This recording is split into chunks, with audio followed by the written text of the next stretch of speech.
Bonjour tout le monde, nous sommes ici à Bagnols-sur-Mer. Nous sommes avec 4 vignerons de Bagnols et Collioure et nous voulons vous présenter aujourd'hui les rosés 2019. Laetitia, qu'est-ce que tu peux nous dire de ton millésime 2019?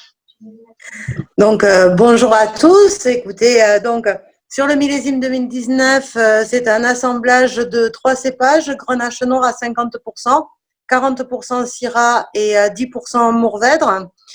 Alors, la difficulté de ce millésime, pour moi en tout cas, c'était d'aller chercher de la fraîcheur et donc pour cela, j'ai utilisé plus de 4 parcelles exposées de façon différente, de façon à ce qu'on puisse retrouver ce côté très frais que l'on a besoin pour le rosé. Voilà. Donc au final, donc c'est un rosé de pressurage direct avec un débourbage à froid, une fermentation à basse température aux alentours de 15 degrés à peu près, et une fermentation qui s'est déroulée tout à fait normalement, assez lente, avec une perte de densité régulière.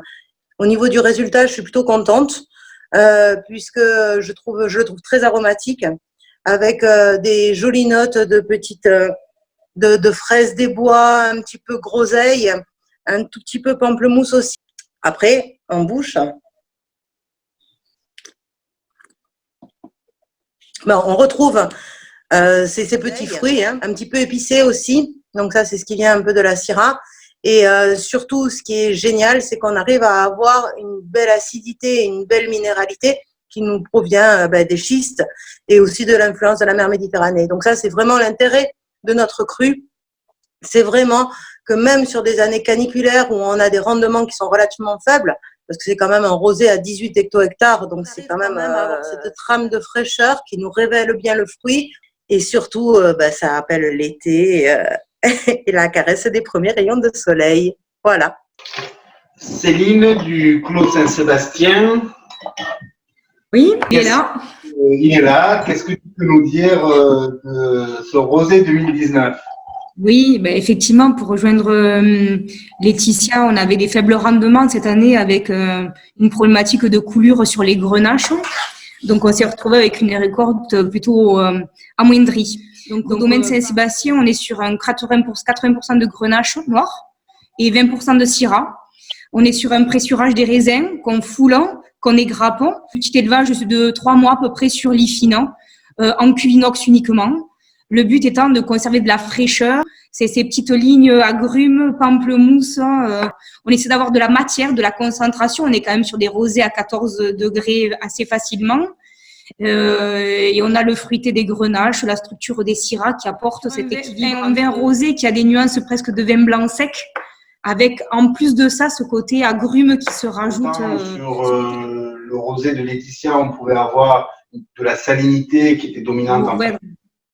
Sur le vôtre, on est plus sur ces notes agrumes, peut-être une orange bien mûre ou même une mandarine. Je sens bien la pamplemousse aussi. Alors, bonjour à tous. Alors, je m'appelle Thomas Cardonnet, donc je suis vigneron indépendant sur le hameau de Cospron.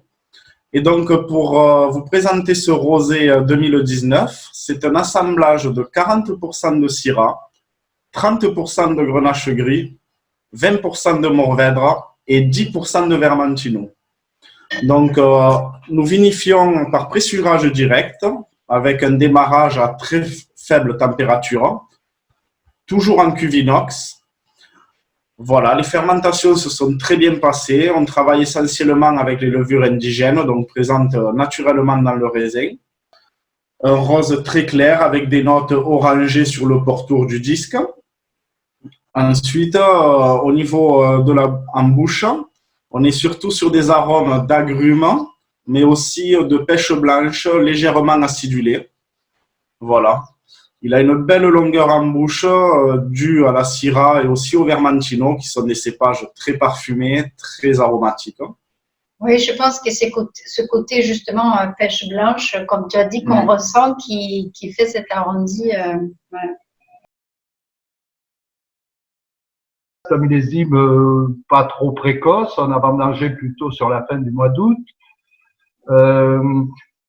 paradoxalement, malgré la chaleur, et je trouve que les schistes ont gardé beaucoup de fraîcheur et que la vigne a poussé, la vigne est restée verte, elle n'a pas été secouée.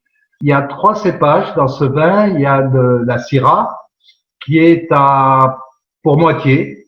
Ensuite, il y a du Grenache noir, 30% environ, et du Grenache gris.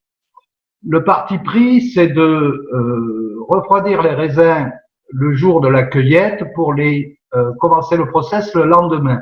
Ça nous permet ensuite de pas pomper pour refroidir, d'avoir un débourbage naturel du fait après pressurage, d'avoir des vins qui sont à 7-8 degrés après.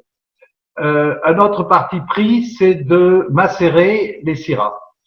Donc, la Syrah qui a quand même de la matière, qui est assez aromatique, souvent sont en cuvée et pressurés selon les années, soit le soir, soit le lendemain matin, après une légère macération.